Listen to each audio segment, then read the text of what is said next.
اعوذ باللہ من الشیطان الرجیم، بسم اللہ الرحمن الرحیم۔ گیارہویں جماعت کے عزیز طلباء و طالبات، آج ہم خواجہ میر درد کی پہلی غزل کے جو اشعار ہیں ان کی تشریح کریں گے۔ مقدور ہمیں کب تیرے وصفوں کی رقم کا، مقدور ہمیں کب تیرے وصفوں کی رقم کا، حقا کہ خداوند ہے تو لوح و قلم کا،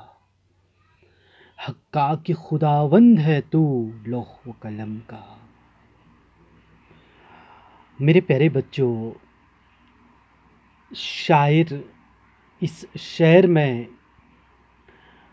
اپنے محبوب حقیقی یعنی خدائے ذوالجلال کے حوالے سے فرماتے ہیں،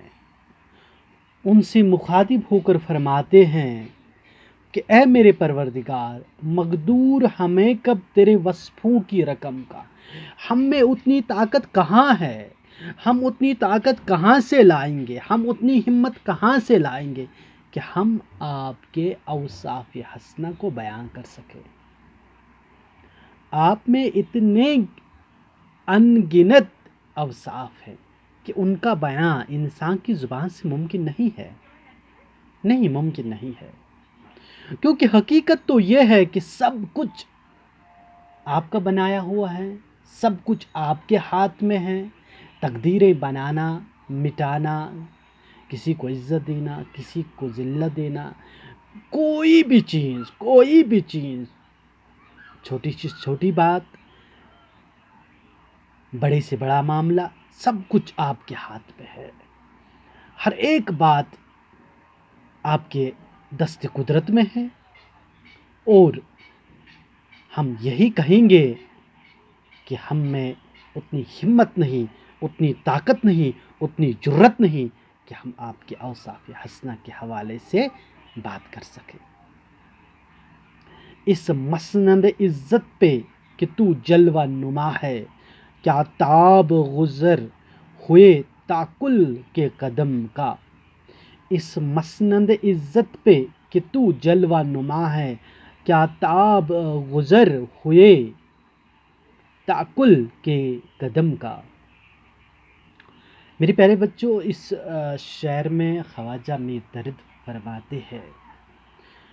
اس مسند عزت پہ کہ تو جلوہ نما ہے، اے میرے پاک پروردگار، آپ جس جگہ پہ جلوہ افروز ہو، انسان اس حوالے سے، انسان اس احترام اور اس عزت کی جگہ کے حوالے سے سوچ بھی نہیں سکتا ہے، نہ کہ اس کی عقل اس کے بارے میں کبھی تصور کر سکتی ہے، نہ سوچ سکتی ہے، نہ اس کے بارے میں کسی بھی طرح کا کوئی بھی تخیل پیدا ہو سکتا ہے۔ یعنی کیونکہ اتنی فہم، اتنی فراست، اتنی اونچائی، وسعت قلب اور وسعت سوچ ہم میں نہیں ہے کہ ہم اس عظمت اور اس بڑائی کے حوالے سے لکھ سکے، بیان کر سکے، اس جگہ کے حوالے کا تعین کر سکے، اور انسان کی عقل وہاں تک نہیں پہنچ سکتی۔ سچ تو یہ ہے کہ انسان کی عقل وہاں تک رسائی حاصل نہیں کر سکتی، اس مرتبے کا ادراک، اس مرتبے کا تصور، اس مرتبے کا خیال، اس جگہ کا خیال، اس ماحول کا خیال انسان نہیں کر سکتا ہے، کیونکہ انسان کی عقل محدود ہے، اور اس محدود عقل کے ساتھ یہ اس عرش عظیم، اس لوح محفوظ، اس جگہ کے حوالے سے خیال نہیں کر سکتا ہے، تصور نہیں کر سکتا ہے کہ کیا ہے اور کیا نہیں ہے، کیونکہ اس کے پاس سوچنے اور اس کے پاس سمجھنے کے لیے اتنی عقل نہیں ہے کہ یہ اس حوالے سے اس کے قدم وہاں تک رسائی کر سکے، یہ اس کے بس کی بات نہیں ہے۔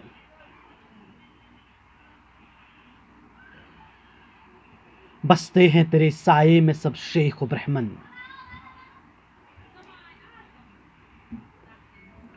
بستے ہیں تیرے سائے میں سب شیخ و برہمن، آباد ہے تجھ سے ہی تو گرد حرم کا۔ اس میں پھر ایک بار اپنے پروردگار کی بڑائی اور عظمت کو بیان کرتے ہوئے لکھتے ہیں، کیا فرماتے ہیں کہ اے میرے پروردگار، یہ تیرا بڑا پن ہے، یہ آپ کا کرم ہے، آپ کا سایہ ہے، آپ کی نوازش ہے کہ جو آپ کی اطاعت کرتے ہیں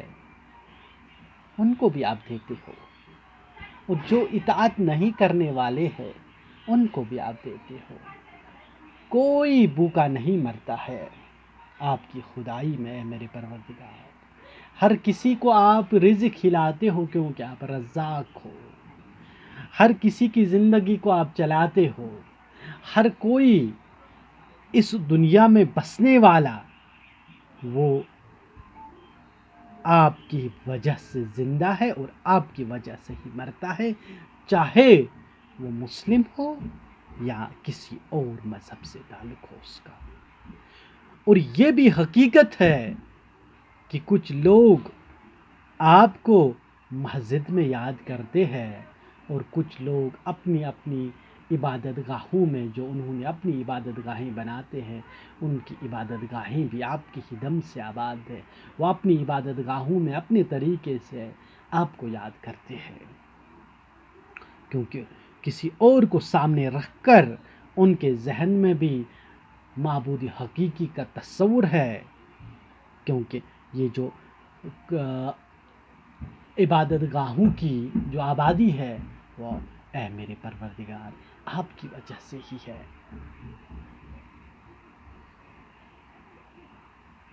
کیونکہ آپ تو سب کے خالق اور مالک ہیں اور سب یہ بات جانتے ہیں اور اپنے اپنے طریقے سے آپ کی اطاعت اور آپ کی غلامی بجا لاتے ہیں۔ ہے خوف اگر جی میں تو ہے تیرے غضب سے، اور دل میں بھروسہ ہے تو تیرے کرم کا۔ شاعری شعر میں فرماتے ہیں کہ اے میرے پروردگار، اگر میرے جی میں کسی چیز کا خوف ہے، اگر انسان کے جی میں کسی چیز کا خوف ہونا چاہیے، کسی چیز کا ڈر ہونا چاہیے تو وہ اللہ تعالیٰ کا ڈر ہونا چاہیے، کیونکہ اللہ تعالیٰ غفور الرحیم بھی ہے اور اس کے ساتھ ساتھ واحد القہار بھی ہے۔ اور جب اللہ تعالیٰ سزا دینے پہ آتا ہے تو انسان کہیں کا نہیں رہتا ہے، اس کی دولت، اس کا بڑاپن، اس کا وہ شان و شوکت، اس کا کوئی بھی چیز اس وقت اس کے کام نہیں آتا ہے جب اللہ تعالیٰ کسی کو سزا دینے پہ آتا ہے۔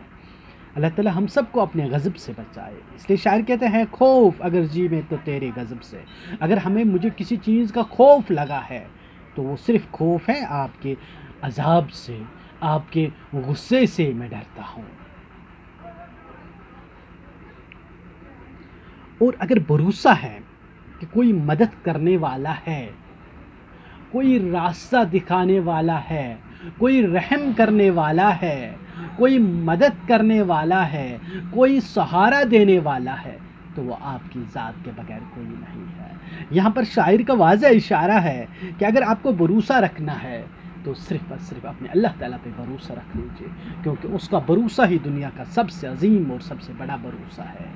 دنیا کے لوگوں کا بھروسہ کوئی بھروسہ نہیں ہے۔ اگر بھروسہ کرنا چاہتے ہو اس دنیا میں تو اس ذات پر بھروسہ کرو جس کے ہاتھ میں سب کچھ ہے، وہی سب کچھ کر سکتا ہے، وہی دینے والا بھی ہے اور وہی لینے والا بھی ہے، اسی لیے اسی ذات سے مانگو اور اسی ذات پہ بھروسہ کرو۔ والسلام۔